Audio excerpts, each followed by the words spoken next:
రాష్ట్ర ప్రభుత్వం ఇంటి వద్దకు రేషన్ పంపిణీ వ్యవస్థను చేపడుతున్న నేపథ్యంలో నంద్యాల పట్టణం 6వ వార్డులో కొన్ని ఇళ్ల వద్దకు మాత్రమే రేషన్ పంపిణీ వాహనం వస్తుందని, ఎన్నికలైన 1 నెల మాత్రమే తమ ఇళ్ల వద్దకు రేషన్ వాహనం వచ్చిందని, నేడు ఇళ్ల వద్దకు రేషన్ వాహనం రావడం లేదని, రేషన్ కోసం ఇబ్బందులు పడుతున్నామని వెంటనే ప్రభుత్వం స్పందించి తమ ఇళ్ల వద్దకు రేషన్ వాహనం వచ్చేలా రేషన్ పంపిణీ చేసేందుకు చర్యలు తీసుకోవాలని మహిళలు కోరుతున్నారు. రేషన్ వాహనం వచ్చేందుకు రాజకీయం చేస్తున్నారని, తమకు అన్యాయం చేస్తున్నారని మహిళలు ఆరోపిస్తున్నారు.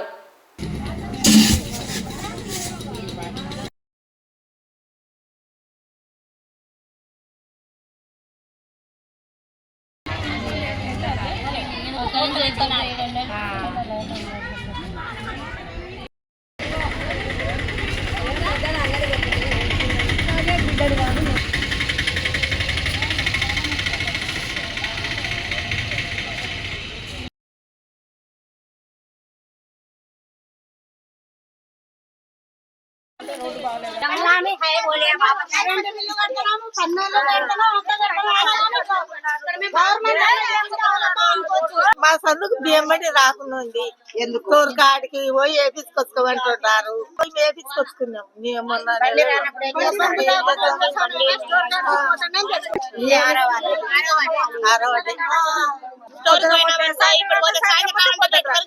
అంటాడు. ఆయన చెప్పినప్పుడల్లా తిరుగుతా ఉండాలి పిల్లలు నేర్చుకొని. మేము ఇంకా మాకు బండి వస్తుంది లేదు, ఇళ్ళ కాడికి వస్తుంది అని అప్పుడు జగదమ్మ పెట్టాడు ఇళ్ళ కాడికి వస్తుంది అనుకుంటే ఇప్పుడు అసలు కనీసం అంటే బండి రాకపోయినాం. ఇక్కడికి వస్తే ఇల్లు సందులోకి వచ్చామని పోయిన నెల చెప్పినారు, రాలేగలుగుతున్నారు. మళ్ళీ అక్కడికి పోయినాం. అక్కడికి పోతే వారి నెట్వర్క్ పని చేయలే, మళ్ళీ రాపో అని చెప్తున్నారు.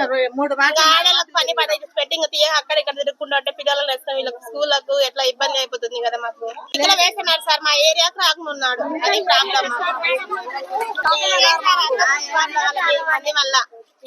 మధ్య బజార్ అడిగితే పండుగ రోజు వస్తామంటున్నారు. హాలిడే ఉంటుంది కదా, ఎట్లా వస్తారని మేము అడుగుతున్నాం. పండుగ ఉంది కదా, సోమవారం వస్తామంటున్నారు. ఇంత పోయిన అలాగే చెప్పినారు కానీ రాలేదు. మళ్ళీ స్టోర్ కాడికి పోయి వేయించుకున్నాం. ఇట్లా చేస్తున్నారు మాకు. జగనన్న ప్రభుత్వం ఉన్నప్పుడు ఇళ్ళ కాడికి వచ్చి వేస్తున్నారు వచ్చిందని. రాకుండా ఏం చేసింది మా బజారు?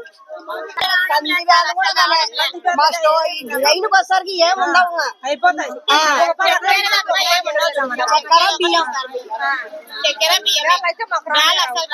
మా సందు ఏమంత బేకార్, అన్ని సందులకు పోయి అన్ని కట్టల కింద పోయి సందులకు పోయి తగ్గుతున్నారు.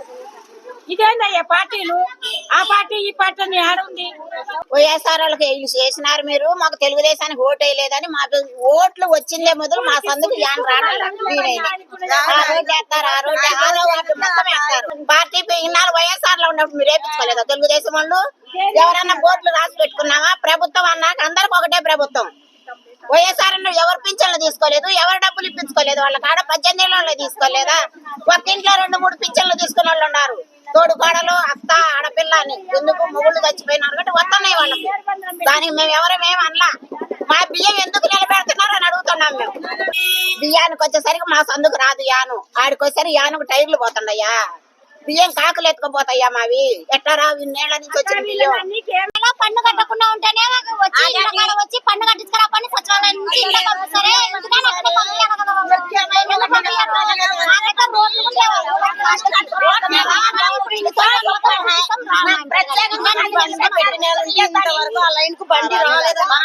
సంవత్సరాలైనా గానీ మా ఇంట్లో పడి అక్కడికి రోడ్డు ఇప్పటికి పడడం లేదు. మేము ముసలోళ్ళం ఉండాము, అందరం ఉండాము. ఎట్లా తిరగాలి? ఎట్లా వానాకాలం వచ్చినా గానీ ఎట్లనే తిరగాలి. పిల్లలు తిరుగుతాంట. స్టవ్ డీలర్ ఎత్తడం లేదు. స్టవ్ డీలర్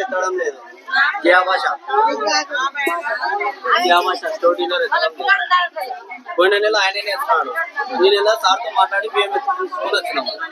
సార్ వచ్చిండే ప్రసాద్ రావు సార్, సిఎన్టీటీ ప్రసాద్ రావు. మళ్ళా స్టవ్ డీలర్ వచ్చేసి అన్న వచ్చాడు. ఏకని కాదు, బియ్యం ఆయనకి తక్కువ వస్తున్నాయని నాకు ఎత్తడం లేదు. బండికి గోడం నుంచి తక్కువ వస్తాయని నాకు ఎత్తడం లేదు. మనం తూకం వేసి బియ్యం ఎత్తుకుంటాం కదా, ఆ బియ్యం వచ్చేటి తక్కువ వస్తున్నాయి ఆయనకి ప్రతి నెల 4 సంచులు. ఆయనకు మనం చెప్తున్నాము, ఆయన వినడం లేదు. నేను మోసం చేశా అని చెప్తాను. నేనేటో మోసం చేశాను, ఆ మోసం చేశా అని నాకు బియ్యం ఎత్తడం లేదు. 4 సంచులు తక్కువ వస్తున్నాయి. స్టోర్ డీలర్ ఎత్తితేనే కదా మనం పోయేది. రైస్ అందరికి ఏమని చెప్పి అందరికి ఏమన్నా అవునా? ఇప్పుడు ఈ సందు ఉంటుంది, సందుకు మనం వేసుకుంటా పోతాం. వాళ్ళ సందుకు నేను రావడం చెప్పడం లేదు కదా. ఈ రోజు ఎత్తినా నాకు, నిన్న మొన్న ఎత్తలే నాకు. పోయిన స్టోర్ డీలర్ వేసాడు బియ్యం, నాకేలే బియ్యం.